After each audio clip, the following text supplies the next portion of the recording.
به نام خداوند بزرگ برزاوند. درس امروز را آغاز میکنم.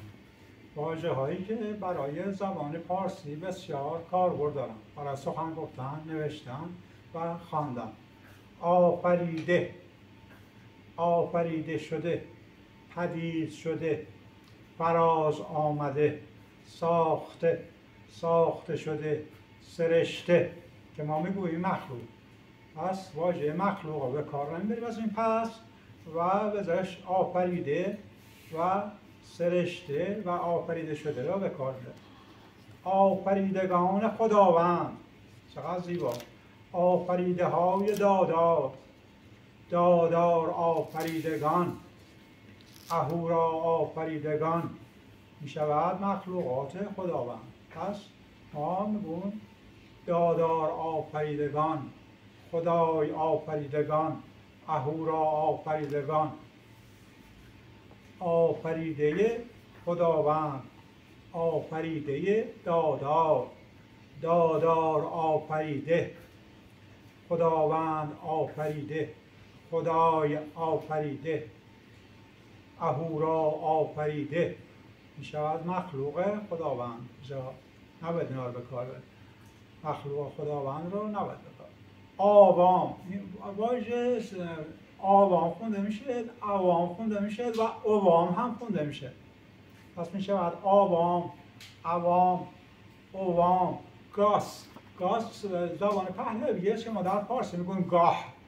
گاس همون گاه، روزگار، زمان، زم، لختی از زمان. پس گاه یا گاس یا اوام یا عوام، لختی از زمان، پاره از روزگار که میگوییم مدت. پس برای مدت زمان به کار میبریم آوام، عوام و اوام و گاس و گاه و اینا رو میتونیم به کار ببریم. آوام دراز، دیرباز، دیرند، چقدر زیباست این دیرباز و دیرند. درازگاه، دراز زمان، درازگاس. اونجا گفتیم درازگاه، اینجا پهلویش میگم درازگاس. مدت دراز یا مدت طولانی. پس به واژه مدت و طولانی میگم آوام دراز، دراز، دیرباز، دیرند، درازگاه، دراز زمان و درازگاس.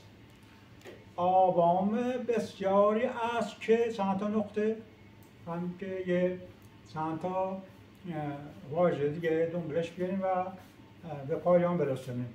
آوام بسیاری است که چند تا وقت، دیرگاهی است که، دیر زمانی است که، زمانی دراز است که، مدت زیادی است که. پس بذارید مدت زیادی است که اونایی که خوندیم را به کار میبریم.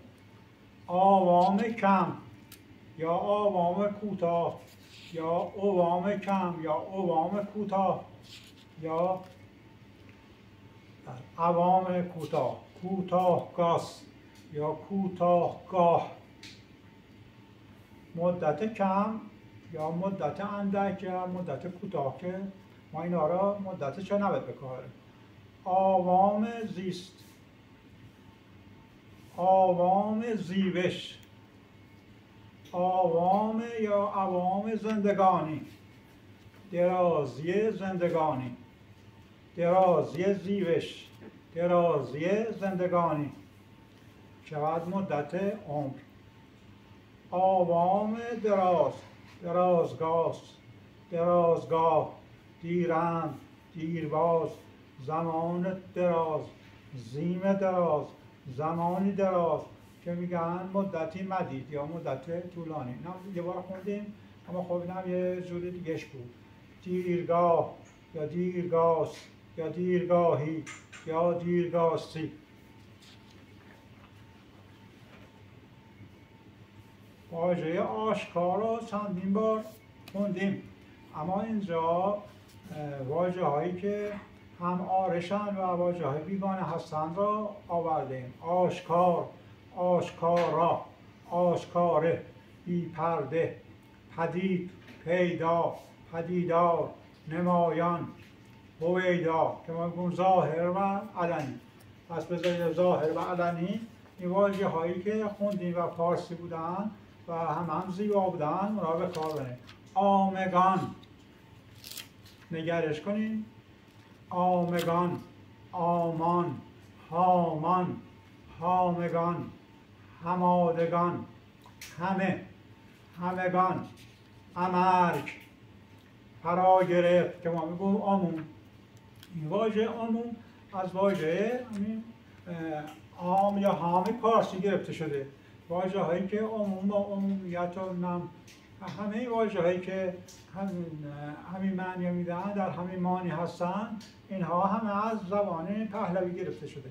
آمگانی یا آمانی، هامگانی، هامانی، همادگانی، امرکی، فرا گرفتی، همگانی، عمومی.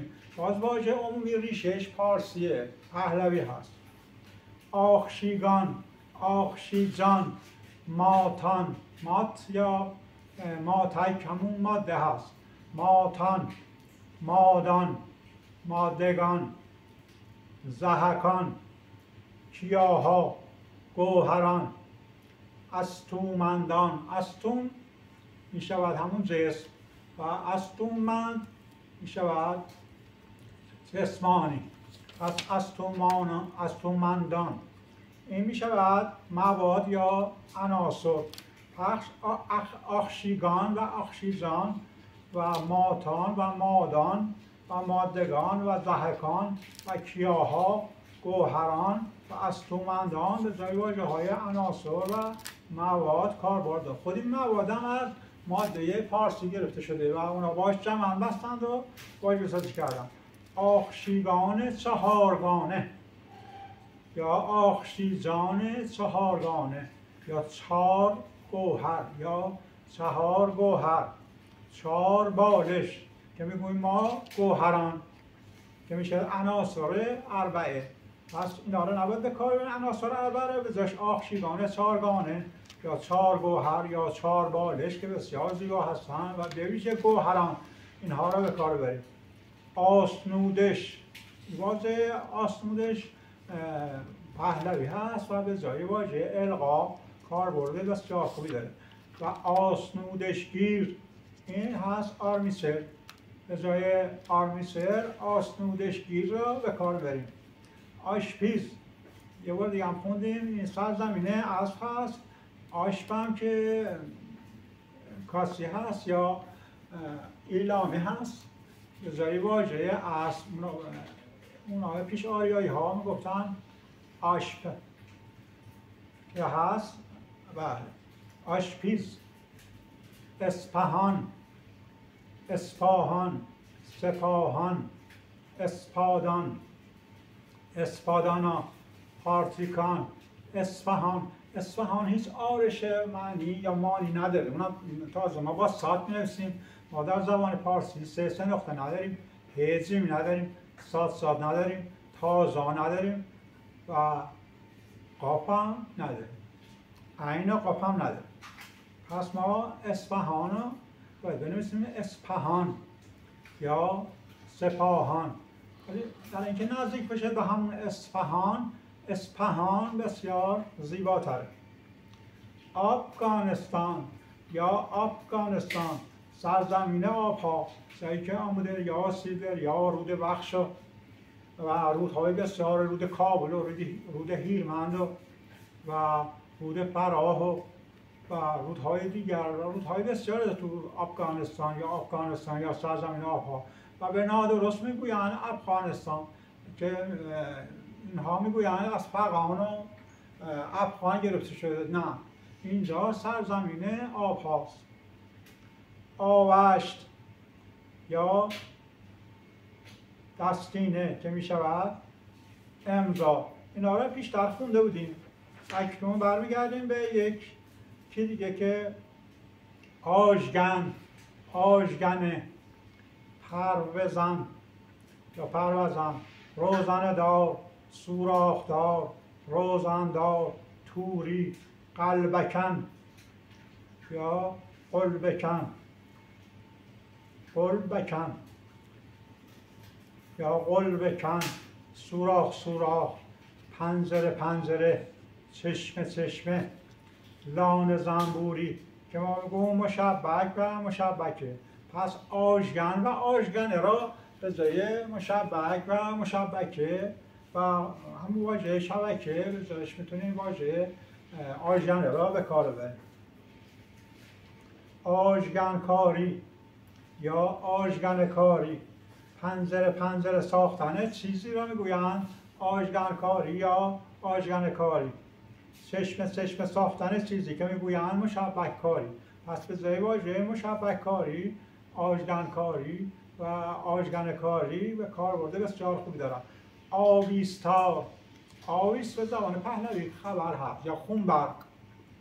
خونبرگ رفته به زبان تازی و شده خبر. پس آویستار، آویستگر، آویست دهنده، آگاه کننده، آگاهی دهنده، مژده دهنده که شده مشعر.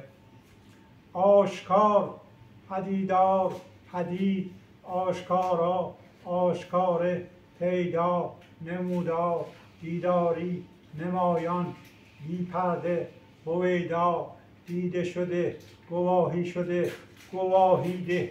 این واژه برای مشهود این واژه ها به کار می روند که گواهیده بسیار زیبا هست، به مشهود هم میخوره.